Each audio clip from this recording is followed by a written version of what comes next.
बच्चों से अपने फेलियर्स शेयर करते हैं?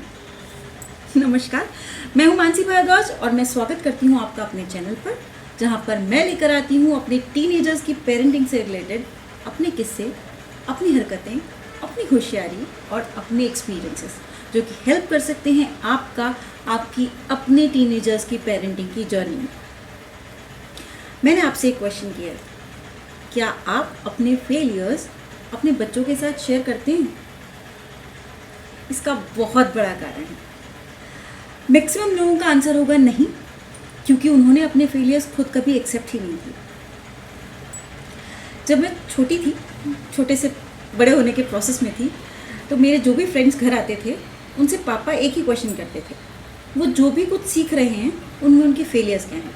जैसे वो लोग बताते थे कि हम लोग साइकिलिंग सीख रहे हैं, तो पापा सबसे पहले पूछते थे, तो सीखने के प्रोसेस में तुम कितनी बार गिरे? कोई तो सच बता देता था कि 4-5 बार, बहुत घुटने छिले, बहुत कुछ हुआ। लेकिन मैक्सिमम बच्चे अपने आप को बहुत हीरोइज्म में शो करने के लिए यही कहते थे, एक बार भी नहीं गिरी, एक बार भी नहीं गिरा और मैंने साइकिल सीख ली। पापा तपाक से जवाब देते थे, इसका मतलब तुमने अभी तक साइकिल चलानी सीखी ही नहीं है, क्योंकि तुम अभी तक गिरे ही नहीं। इस पूरी वार्तालाप का मतलब क्या है, ये मुझे बहुत बाद में समझ में आया। हाउएवर, मैं इस वार्तालाप को बहुत जगह यूज़ कर लेती थी। खुद जब अपने बच्चे बड़े हो रहे थे तो उनके फ्रेंड्स आते थे, उनसे पूछ लेती थी, तुम लोग साइकिल चलाने में कितनी बार गिरे? जो भी ये कहता है एक बार भी नहीं, उसको मैं भी यही जवाब दे देती थी, इसका मतलब तुमने अभी तक ठीक से सीखी नहीं है। लेकिन इस बात का मतलब क्या है, वो मुझे काफ़ी समय के बाद समझ में आया। आप में से कुछ लोग समझ गए होंगे, कुछ लोग नहीं समझे, फिर भी मैं बता देती हूँ। देखिए, कोई भी चीज़ सीखने का सबसे इम्पॉर्टेंट पार्ट है उसमें फेल होना। आप मैथ्स करते हैं, उसके कुछ क्वेश्चंस गलत होते हैं, तभी आपको पता लगता है कि ये वाली गलती नहीं करनी है। सेम उसी तरह से आप साइकिल चलाना सीख रहे हैं, आप उसमें गिर रहे हैं, तब आपको पता लगता है कि अगर बाई चांस आगे कभी मैं साइकिल चला रहा हूँ या कोई भी 2 व्हीलर चला रहा हूँ या 4 व्हीलर चला रहा हूँ, उसमें मैं गिरता हूँ, कोई एक्सीडेंट होता है, तो मुझे करना क्या है। तो एक बहुत इम्पॉर्टेंट लर्निंग का एक चैप्टर है कि आप उसमें फेल हो रहे हैं तो आपको करना क्या है। बच्चा सीखता है, साइकिल चलाना सीखने के दौरान जब वो गिरा है तो उसके बाद उसे क्या करना है? दाएं बाएं देख के वहीं लेटे रहना है, रोते रहना है, या खड़ा होना है? उसके ऊपर साइकिल गिरी हुई है तो साइकिल को हटाना है, या साइकिल कहीं और है, वो कहीं और है, तो खड़ा होना है, साइकिल को उठाना है, अपनी चोट कितनी लगी है वो सब देखना है, कपड़े झाड़ने हैं, किसी की हेल्प के लिए उसको कॉल करना है, जो कुछ भी वो सब। लेकिन कितना अच्छा है ना कि ये सब हम किसी की गाइडेंस में कर रहे हैं, तो हमें पता लग जाएगा कि चोट ज़्यादा है, अभी साइकिल पर नहीं चढ़ना है, थोड़ा रुक जाओ, इन चोटों को ठीक कर लो। हमें ये भी पता लग जाएगा कि चोट बिल्कुल भी नहीं लगी है, बस कुछ नहीं, धूल मिट्टी है, झाड़ो और तुरंत से खड़े हो जाओ और साइकिल चलानी शुरू कर दो। ये सब हमें गाइडेंस में मिलता है। नहीं तो कुछ बच्चे गिरने के दौरान इतने डर से हम जाते हैं कि वो दोबारा कभी जीवन में साइकिल नहीं चलाते। यही तो लर्निंग का प्रोसेस है। लेकिन हम अपने फेलियर्स एक्सेप्ट नहीं करने की वजह से अपने बच्चों से छुपाते हैं, और उस छुपाने की बहुत सारे प्रॉज एंड कॉन्स के साथ उनमें से सबसे एक बड़ा नुकसान क्या होता है कि हम हमारे बच्चों से वो लर्निंग के चैप्टर्स छीन लेते हैं। जब छोटा बच्चा चलना शुरू करता है तो हम उसे अपनी उंगली पकड़ाते हैं कि नहीं, लेकिन कहीं ना कहीं हमारे बड़े होते बच्चों में हमने उन्हें वो उंगली छीन ली है उनसे। हम उनको अपना सपोर्ट नहीं देते, क्योंकि हमने आज तक अपने फेलियर्स को खुद से स्वीकार ही नहीं किया, और क्योंकि हमने अपने फेलियर्स को स्वीकार नहीं किया, इसलिए हम उनके फेलियर्स को भी स्वीकार करने के लिए तैयार ही नहीं हैं। पहले अपने स्वीकार करेंगे तब तो उनके लिए तैयार होंगे। छोटी सी दीक्षा, जो कि 8th-9th स्टैंडर्ड में पढ़ती थी, उसकी मम्मा, जो कि बेसिक स्कूल में टीचर हैं, खुद गवर्नमेंट स्कूल में टीचर हैं, उनसे आकर दीक्षा ने कहा, मम्मा मुझे भी टीचर बनना है। मम्मा ने आओ देखा ना ताओ तुरंत कह दिया, नहीं, तुम क्यों टीचर बनोगी, कोई ढंग की जॉब देखो। ये जो नो है ना, इस नो ने बहुत कुछ खराब कर रखा है। आप पहले तो ये सोच लीजिए कि नो नहीं कहना है। क्यों नहीं कहना, अब बताती हूँ। अगर उसकी मम्मा ये कहती कि हाँ बेटा बहुत अच्छी बात है, तुम्हें बिल्कुल टीचर बनना चाहिए, टीचिंग जॉब तो बहुत अच्छी है, उसके सारे एस्पेक्ट उसके सामने खोल के रख देती और उसको एक नया नज़रिया देती कि ये तुम ही डिसाइड करना है कि तुम टीचर किस चीज़ की बनना चाहती हो। बहुत से लोग डॉक्टर बन के भी टीचिंग करते हैं, इंजीनियर बन के भी टीचिंग करते हैं, लॉ करके एडवोकेट बनते हैं, उसके बाद लॉयर बनते हैं तो भी टीचिंग कर सकते हैं। आप जो कुछ भी बनते हो बाय प्रोफेशन, उसमें एक एडिशनल टीचिंग तो है ही है। तो आप अब अपना फील्ड चूज करो कि आप किस फील्ड की टीचर बनना चाहती हैं। क्या ये एक बेटर आंसर नहीं होता? लेकिन इस नो ने ना सब खराब कर दिया। बच्चा कहता है मम्मा मेरे फ्रेंड का बर्थडे है और मुझे 12 बजे उसके घर पर होना है, हम सेलिब्रेट कर रहे हैं। फिर वो बड़ा सा NO आकर सामने खड़ा हो जाता है। लेकिन कितना अच्छा हो कि बच्चा हमें बताकर जा रहा है तो हम उसे कहें ठीक है तुम जा सकते हो और इतने बजे तक वापस आओगे और फ़ोन से मेरे टच में रहोगे।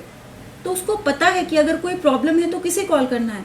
लेकिन आप सोचिए कि जब आपने नो कह दिया और बच्चा आपको बिना बताए जा रहा है, बिना आपकी नॉलेज में वो घर से बाहर निकल रहा है, उसको ये पता ही नहीं कि अगर वो किसी प्रॉब्लम में फंसता है, अगर कोई ज़रूरत पड़ती है तो वो किसे कॉल करे, क्योंकि आपने तो नो दे रखा है, आपने तो सारे रास्ते बंद कर दिए उसके लिए।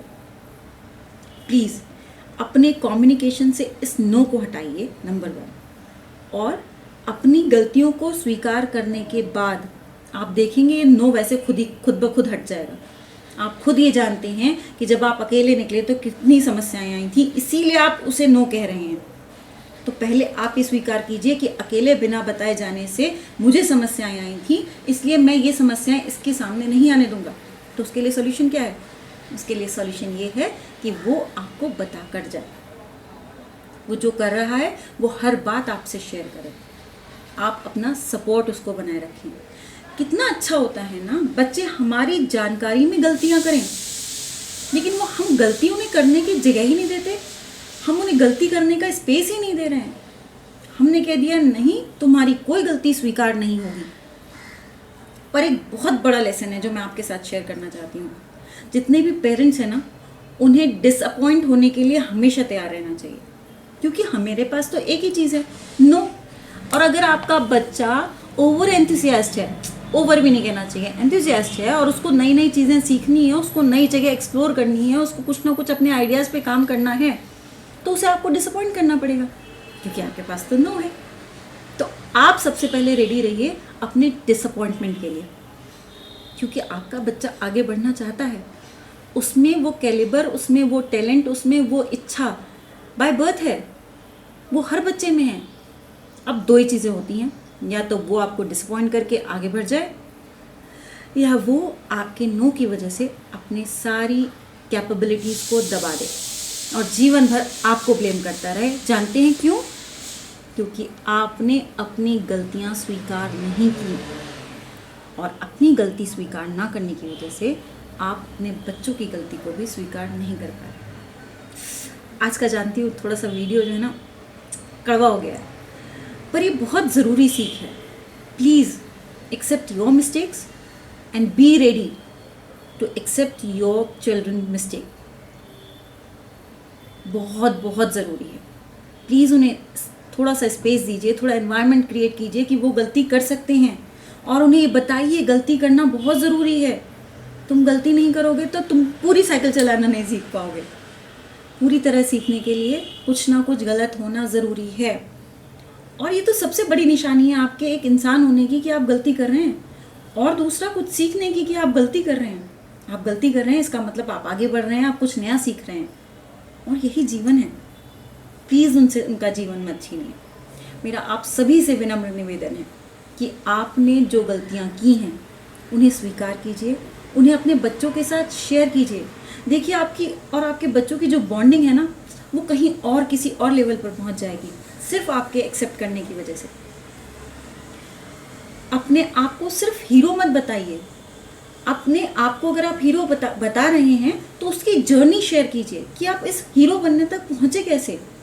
डेफिनेटली आपसे गलतियां हुई होंगी, डेफिनेटली आपने कुछ गलत डिसीजंस लिए होंगे, डेफिनेटली आपने कहीं गलत समय पे कोई गलत बात कही होगी, वो बताइए। देखिए, आधी चीज़ें तो वो आपके शेयर करने से सीख जाएंगे, और दूसरा वो अपनी गलतियाँ आपसे शेयर करने से हिचकिचाएंगे नहीं। बस वहीं पर कम्युनिकेशन ख़त्म। जो हो चुका है वो बनने लगता है, वहीं आपकी बॉन्डिंग बनने लगती है, वहीं आपका अटैचमेंट बनने लगता है। तो बच्चा कहीं बाहर भी जाएगा ना, तो कभी नहीं भूलेगा कि मुझे ये बात बतानी है। कभी उसे शर्म नहीं आएगी ये बताने के लिए कि मेरे मार्क्स कम आए हैं।